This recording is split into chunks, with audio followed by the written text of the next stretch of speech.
Hello friends, स्वागत है आपका आपके अपने लीगल चैनल सोच पर प्रहार में। मैं हूं एडवोकेट सनी शर्मा। और दोस्तों, आज के इस वीडियो में मैं आपको कुछ चीज़ें बताने वाला हूं नए लॉ के संबंध में। जो अभी नए 3 बिल पास हुए हैं, उन 3 बिल से संबंधित एक बहुत ही फायदे की चीज़ हस्बैंड पक्ष के लिए आपको मैं यहाँ पर बताऊँगा। देखिए दोस्तों, अभी इससे जस्ट पहले जो मैंने वीडियो बनाया था उसमें मैंने छत्तीसगढ़ रायपुर का एक मामला बताया था, जहां पर पति को अप्राकृतिक संबंध अपनी पत्नी के साथ बनाने के लिए 9 साल तक की सजा हुई और पत्नी को प्रताड़ित करने के लिए उसकी बहन और उसके माता पिता को भी सजा हुई।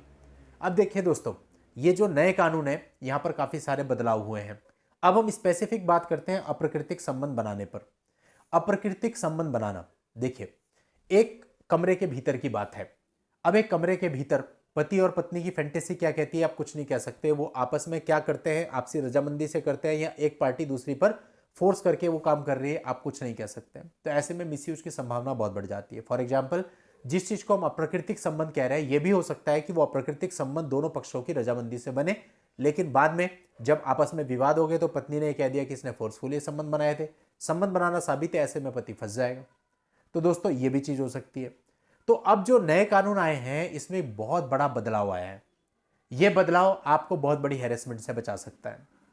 देखिए, आज के समय पे जो आपकी 498 की एफआईआर दर्ज होती है, उसमें आपको परेशान करने के लिए भी कई बार 377 आईपीसी लगा दिया जाता है, जहां पर या तो ये सत्य नहीं होता या ये दोनों की रजामंदी से हुआ होता है।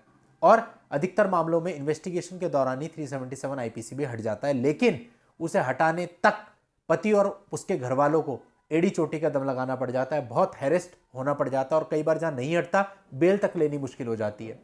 तो ऐसे में अब जो नए कानून आ रहे हैं, एक अच्छी बात यह है कि इस कानून के अंतर्गत कहीं पे भी धारा 377 को कोई भी स्थान नहीं दिया गया है। यानी आप ये कह सकते हैं कि अप्राकृतिक संबंध जैसी चीज को कोई भी अपराध नहीं माना गया है। यानी कि अब अगर एफआईआर दर्ज होगी तो पत्नी ऐसा कह करके कि मेरे साथ अप्राकृतिक संबंध बनाए गए हैं, आपके ऊपर कोई धारा नहीं लगवा सकती है। यानी ये एक इतनी बड़ी चीज है कि आप अंदाजा नहीं लगा सकते।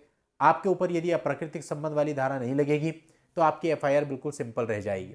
और दोस्तों, इस तरह से कुछ मामलों में तो चलो ये सच हो सकता है, लेकिन कुछ मामलों में जहां इसका दुरुपयोग होता है वहां पर आप इसके दुरुपयोग से पूरे पूरे बच जाओगे। तो ये एक बहुत बड़ा मेजर चेंज मैट्रिमोनियल मामलों से संबंधित नए कानूनों में देखने में आया, जहां पर 377 आईपीसी की धारा को पूरे तरीके से अबॉलिश कर दिया गया।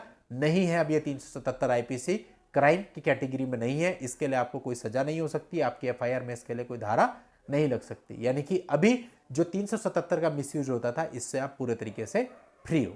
अब दोस्तों, इसमें फिर वही बात आ जाती है कि जिन लोगों पर 377 आईपीसी का मामला पहले से चल रहा है, उनका क्या होगा। तो वहां पर दोस्तों 90% यही होगा कि वो मामला पुराने कानून के हिसाब से ही डिसाइड होगा और जो नए कानून आ रहे हैं वो कानून केवल वहां पर एप्लीकेबल होंगे जो मुकदमे उन कानूनों के एप्लीकेबल होने के बाद दर्ज होंगे। प्रैक्टिकल बिल्कुल यही नजर आता है। तो उम्मीद करता हूं दोस्तों आपको पूरी बात समझ में आ गई होगी और इस चीज से आपको बहुत बड़ा रिलीफ भी मिला होगा।